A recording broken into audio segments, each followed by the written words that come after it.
Hello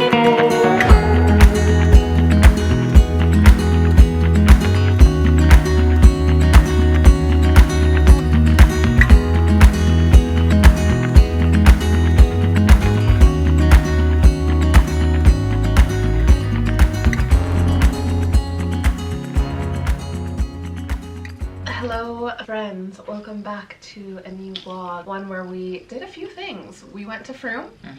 Hello my friends, welcome to a new vlog. It has been so long.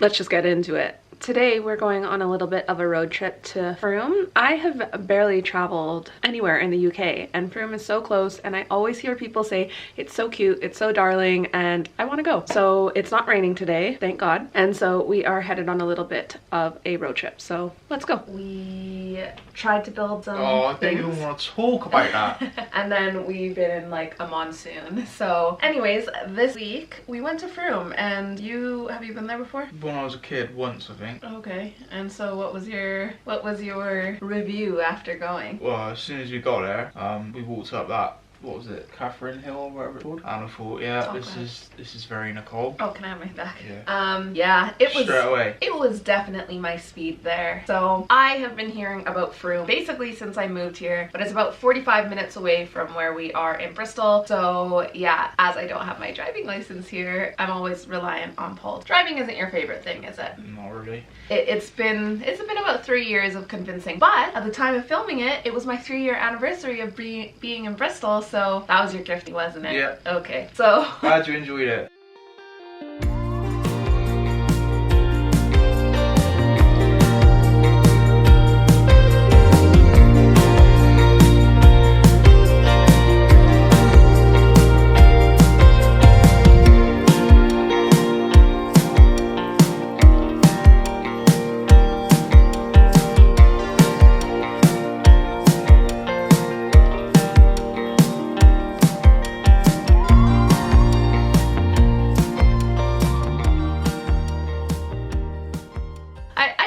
when I got home, I was like, wow, I really enjoyed that. But we got lucky though, didn't we? Because we ran into my friend Lisa, like as soon as I stepped foot out of the car. We ran into my friend Lisa and she just gave us the whole grand tour. I think the thing that I liked the most about Frome, which I'm sure I'm integrating clips of, you know, us walking around and the things that we saw and we did, is that there's so many cute independent shops. Yeah. But honestly though, if we didn't bump into Lisa, I think we'd have just gone up one street, up and down a couple of times and gone, yeah, it's nice, isn't it, Frome? But so she took us everywhere, didn't she? Yeah, so. she did. And there's like one street where there's like this little stream that like trickles all the way through it, which is super darling and quaint. But one like misplaced step and you're gonna get your socks wet. Yeah, definitely. It was really nice, but obviously we are still in some type of government restriction, so none of the shops were open to really sit and go in, so it would be a lot nicer when we can go back and like sit outside and eat and all of that. I mean, there was outside seating, but it rained. There was like spotted clouds. It was weird, wasn't it? We got there, it was sunny, then it rained, then it went off cold, then it warmed up a bit, then it went cold again. And then as we were getting home, it was like pouring. Yeah. And then we walked the dogs. But yeah, Frome was really cute. I definitely... We had a nice ice cream as well, didn't we? Oh yeah, Lisa's friends, I think it's like her mom's friend's shop. That was nice. Yours was the nicest, if I'm honest. The salted caramel one was really nice. But apparently in Frome there is a lot of creatives that have moved down from London. I feel like that can be said for anywhere, just because so many people are in London that obviously when it comes to time for them to buy a place and move out, they end up moving out, and then it's like, oh, there's so many people here from London. But there truly was. There's Frome for everyone. There's Frome for everyone. Yeah, but a lot of people apparently have moved out of London, so the shop faces were really cool. Like, I kept on saying to you, oh my gosh, can you imagine if there was a place like this in Bristol? Could you imagine if there was a place like this in Bristol? Yeah, it was cool, wasn't it? And you would think that Bristol being bigger and has tons of creatives here as well, you would think that like love and care and intentionality would have gone into shops here. But it's weird though, because like every little place that we visited have all had these like really cool independent shops. Yeah, like I thought Bristol had cool independent shops. Yeah, Frome takes the biscuit. But oh my goodness, Frome is like something else. Like really quirky and hipster, but cool independent That vintage shop was nice, wasn't it? That vintage shop was really nice. They had like really, really nice stuff, and it was like really, really reasonable prices as well, wasn't it? It wasn't like ridiculously expensive. Yeah, quite a few plant and like floral shops as well. And the thing that I learned was shop around, because where we first got out, the terracotta pots were like £40, and then we walked around and I found some for £2, and yeah, they were brand new. They were nice, they weren't they? Yeah, they were really nice.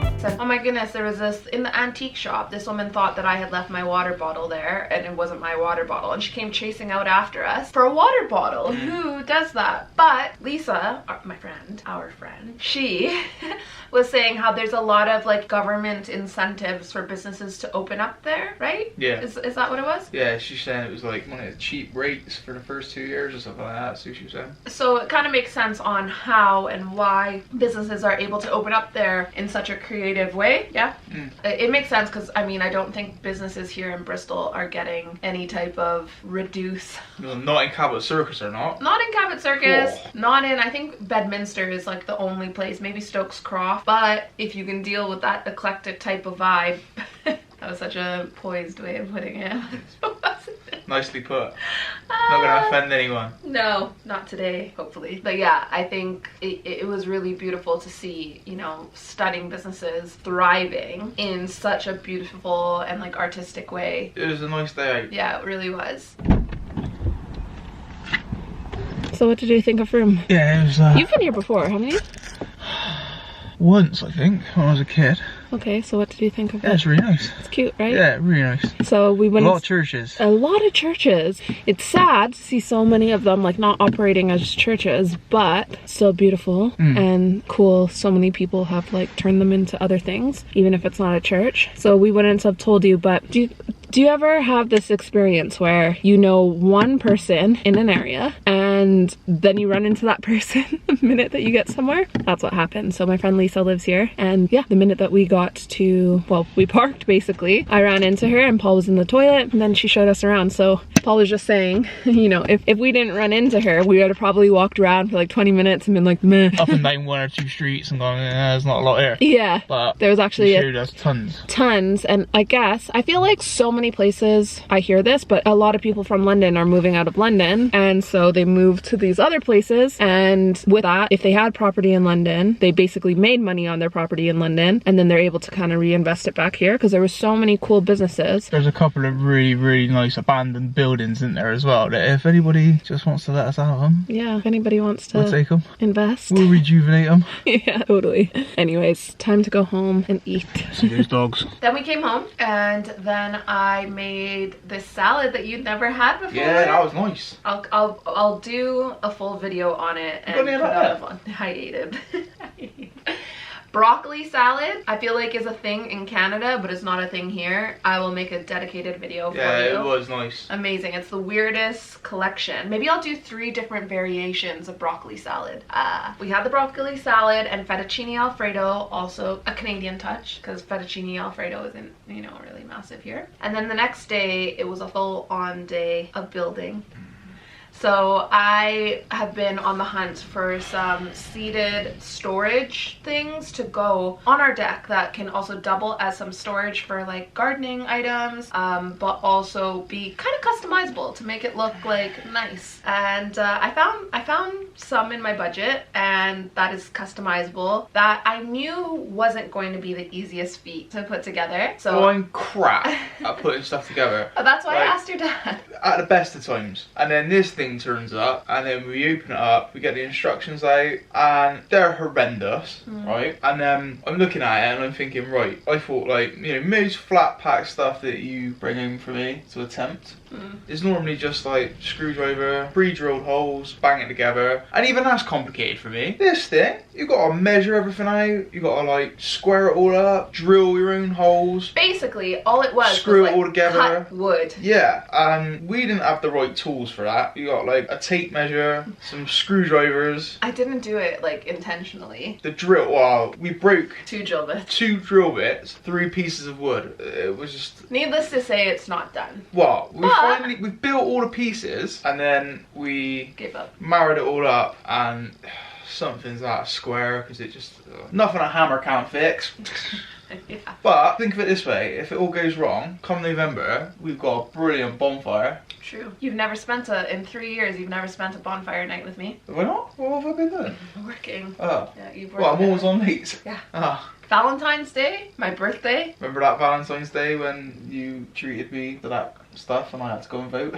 Yeah, Paul's main priority. But yeah, so that's kind of what we've been up to this weekend. And then today, literally, it is non-stop raining. I am doing a campaign with Ovo Energy, which I might do another video dedicated to that here on this channel. But I had to go out. Basically, they sent me the contract Thursday evening. I signed it Friday, and the content was due today. So there really wasn't any. I guess I could have shot it when we were in Frome, but I need a day off too, you know? Yeah. So yeah, I left it until today, and we went outside just to walk the dogs, and within 2 minutes we were soaked. Typical, quick, there's a break, leave the house within, what, minute and a half? Yeah. Heaven's open. Yeah. And it hasn't stopped since. Yeah. But yesterday, I was getting sunburnt building that bench, and today it's just a total washout. You just soul destroying, isn't it? You just... And apparently it's going to be like this for the next 9 days. Woohoo! At least I'm on leaves.